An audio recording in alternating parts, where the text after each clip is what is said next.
जिस वक्त हादसा हुआ 1 से 2 के बीच में, उस समय कोई लेबर, कोई अधिकारी वहाँ मौजूद नहीं था। आप अनुमान लगाइए, अगर कोई लेबर अधिकारी वहाँ मौजूद होते और उस समय हादसा होता तो आज क्या स्थिति होती। मतलब चमत्कार है ये, बिल्कुल चमत्कार है। और मैं फिर से कह रहा हूँ कि देवी माँ का चमत्कार ही है और ऊपर वाले का आशीर्वाद ही है कि कोई इतना बड़ा हादसा हुआ लेकिन जनहानि एक भी नहीं हुई। और हादसा भी वहाँ हुआ जहाँ प्रधानमंत्री नरेंद्र मोदी को उद्घाटन करना था। और ये प्रधानमंत्री नरेंद्र मोदी की सुरक्षा में चूक का शायद संभवतः उनके 12 साल के जो प्रधानमंत्री का कार्यकाल है उसमें ये पहला मामला है। मैं लगातार प्रधानमंत्री नरेंद्र मोदी को कवर करते आया हूँ। एसपीजी की सुरक्षा जो आप समझ सकते हैं कि वो एक एक चीज को कॉम्प्रोमाइज, कहीं कॉम्प्रोमाइज नहीं करेगी।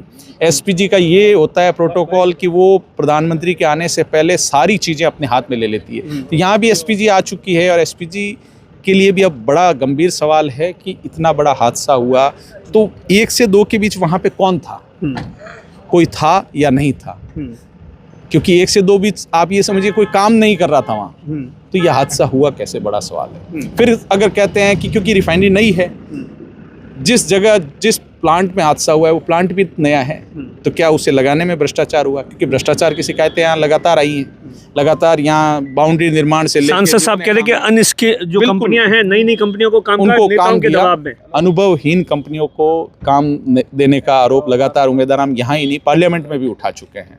और लगातार ये विवादों में कई कंपनियों का नाम आया है, वो एक अलग विषय है। लेकिन ये सवाल बड़ा है कि प्राइम मिनिस्टर को जहाँ करना है, आप सोचिए जो हादसा वाला जगह है वहाँ ये बताया जा रहा है कि जो गर्म ऑयल है, ऑयल को गर्म कर, जो जामनगर से पाइप के जरिए आ रहा है उसको बहुत ज़्यादा हीट दिया जाता है। तो 7 अलग अलग चरणों में वो ऑयल, पेट्रोल, डीजल इस तरह से, हाँ, और वहीं पे अगर आपका जो मेन वो प्लांट है वही फट जाता है तो ये अपने आप में बहुत बड़ा सवाल है।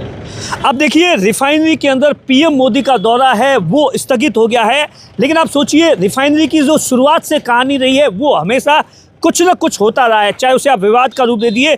जिस दिन इसका शिलान्यास हुआ था उसके बाद से इन तमाम चीज़ों को जानने के लिए हमारे साथ में वरिष्ठ पत्रकार जयपुर और दिल्ली के अंदर लगातार अपनी बेबाक बात के लिए जाने वाले विवेक श्रीवास्तव है।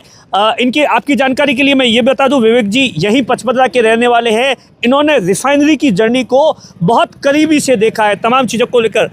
विवेक जी आपको तो बहुत अंदर से यूँ फील भी हुआ होगा अचानक कि इस तरीके से, क्योंकि आप यहीं के लोकल रहने वाले हैं। बिल्कुल दिनेश जी, आज दुख भी हुआ और दोनों बातें हैं, दुख भी हुआ और एक ये भी हुआ कि एक बड़ा हादसा वहाँ हुआ जहाँ प्रधानमंत्री नरेंद्र मोदी को खड़े होके उद्घाटन करना था। तो दुख के साथ ये भी है कि कोई देवी माँ की कृपा होगी कि ये हादसा आज ही हुआ, क्योंकि कल होता तो ये शायद भारत के लिए एक बहुत बड़ी क्षति होती। तो दुख इस बात का ज़रूर है कि हमें बहुत उम्मीद थी, क्षेत्रवासियों को पूरी उम्मीद थी कि रिफाइनरी का उद्घाटन हो जाएगा तो बाकी काम शुरू होंगे, क्योंकि रिफाइनरी की एक लंबी यात्रा है और उस यात्रा को हमने आंखों से देखा है। उसी यात्रा के बारे में मैं आपसे जानकारी चाहता हूं कि कैसी है यात्रा। देखिए 2013 में जब रिफाइनरी लगने की बात हुई कि बाड़मेर में लगाएंगे तो सबसे पहले निर्धारित हुआ स्थान बायतू में लीलाना। हाँ। वो आपको पता होगा। हाँ। लीलाना में जब 1-1 करोड़ रुपए बीघे के मांगने लगे, कर्नल सोनाराम चौधरी उस वक्त वहाँ से, अब वो दिवंगत हो चुके हैं। हाँ। उनके बारे में कोई टीका टिप्पणी नहीं करेंगे, लेकिन वो जो बात थी कि 1-1 करोड़ रुपए बीघा तो सरकार को हजारों करोड़ मुआवजा देना था। तब मुख्यमंत्री तत्कालीन अशोक गहलोत थे, उनको ये ज़मीन नज़र में आई, अधिकारियों ने जिसने भी उन्हें बताया, तो यहाँ 12,000 से ज़्यादा बीघा ज़मीन उनको फ्री ऑफ कॉस्ट मिली। कोई 1 रुपया यहाँ पे मुआवजा नहीं दिया। जो खारवाल समाज की नमक की 198 खाने भी गई तो उनका भी जो 9, 10 या 12 करोड़ का मुआवजा है वो भी आज दिन तक नहीं दिया है। तो कह सकते हैं कि सरकार को इस ज़मीन का 1 रुपया भी नहीं देना था। फिर 2013 में शिलान्यास हुआ, तत्कालीन यूपीए चेयरपर्सन सोनिया गांधी ने और तत्कालीन मुख्यमंत्री अशोक गहलोत वो आए और यहाँ पे शिलान्यास हुआ और सपना दिखाया गया। हम सपना मारवाड़ वाले बहुत अच्छा देखते हैं, कोई दिखाता है तो क्या कहते हैं दुबई बन जाएगा, बस दुबई क्या आपको सिंगापुर मान लेते हैं। हाँ। क्योंकि हमें उम्मीद भरे लोग हैं, उम्मीदों के साथ जीते हैं और अकाल और ये सब चीज़ पूरी हो गई। अब तो उम्मीद है, उम्मीद अभी कहने के लिए वो कह सकते हैं पूरी हुई, लेकिन आंखें आप देख सकते हैं युवाओं की आज भी यहाँ पे उस इंतज़ार में है कि शायद कहीं रोज़गार के लिए अंदर मिलेंगे। क्योंकि अभी जो यहाँ का युवा है वो या तो कोई गाड़ी चला रहा है या फिर कोई कैंटीन चला, अनस्किल्ड जॉब है। स्किल यूनिवर्सिटी की बात हुई, लेकिन आप कहीं भी देख सकते हैं यहाँ अभी तक तो लगातार जब भी बजट आता था तो तमाम चीज़ों की घोषणा, चाहे कोई भी गवर्नमेंट रही हो। देखिए मैं किसी गवर्नमेंट एक पे नहीं दूंगा और किसी नेता व्यक्तिगत किसी पे जिम्मेदारी नहीं है, लेकिन ये प्रबंधन को सोचना चाहिए था, एचपीसीएल प्रबंधन को। मैं छोटी सी बात कहूँगा, ये एचपीसीएल रिफाइनरी जहाँ लग रही है वो यहाँ पे नमकदात्री माँ की ज़मीन बताई जाती है, सामरा आशापुरा का क्षेत्र बताया जाता है रण।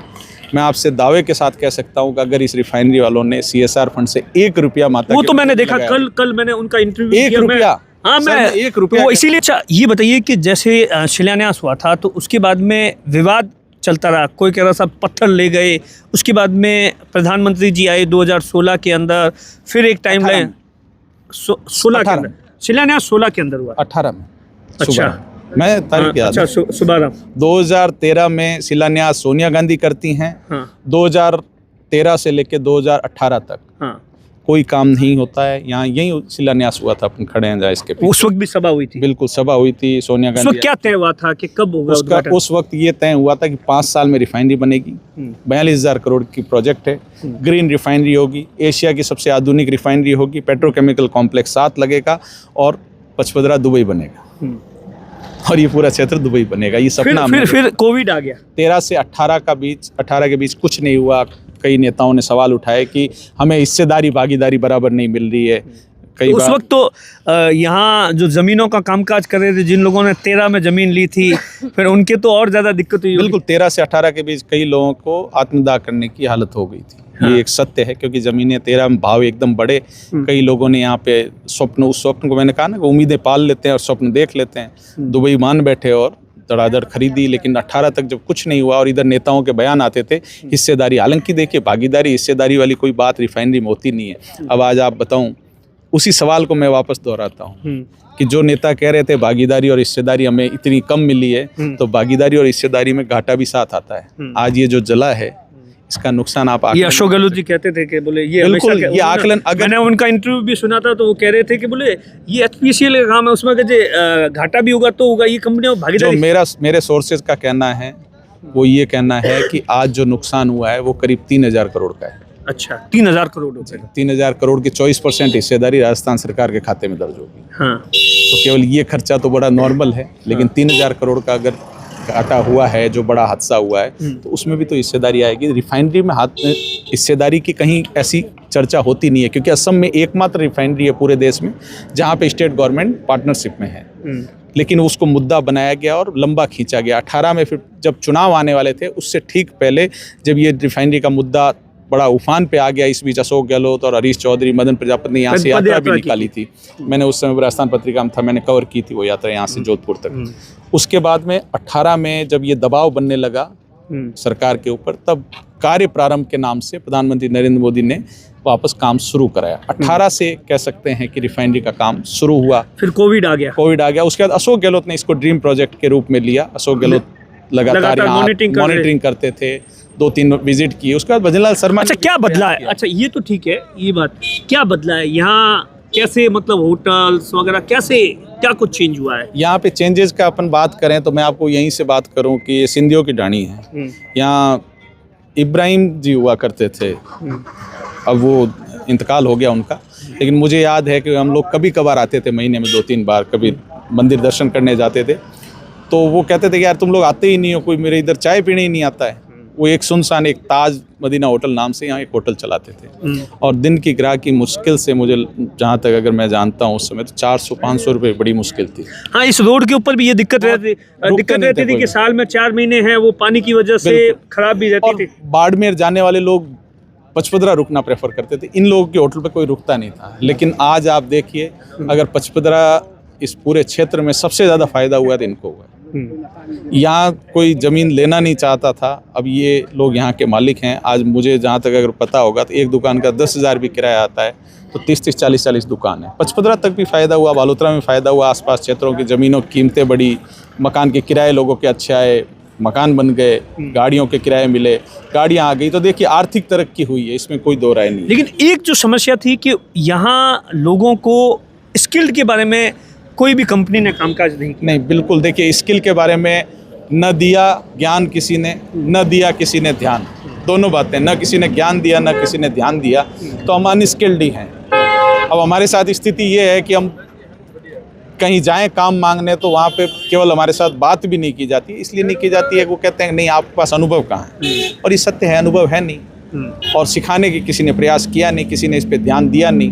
तो हमारे पास तो अनुभव गाड़ी चलाने का है, या फिर हम पेटी मतलब कॉन्ट्रैक्टर वो- के तौर पे काम कर सकते हैं। हाँ, अब तो ये स्थगित हो गया। अब तो आपको लगता है कि फिर लंबा इंतजार करना कम पड़ेगा? से कम 6 महीने, अच्छा। क्योंकि अभी तो अपन जिस समय बात कर रहे हैं तब तक मैं आपको बताऊं कि हादसे की जो कारण है वो भी नहीं पता है, क्योंकि अभी तक आग तो बुझ गई है लेकिन ठंडी नहीं हुई है। जब तक ठंडी नहीं होगी तब तक जांच शुरू नहीं होगी, जांच शुरू होगी और उसके बाद ही पता चलेगा।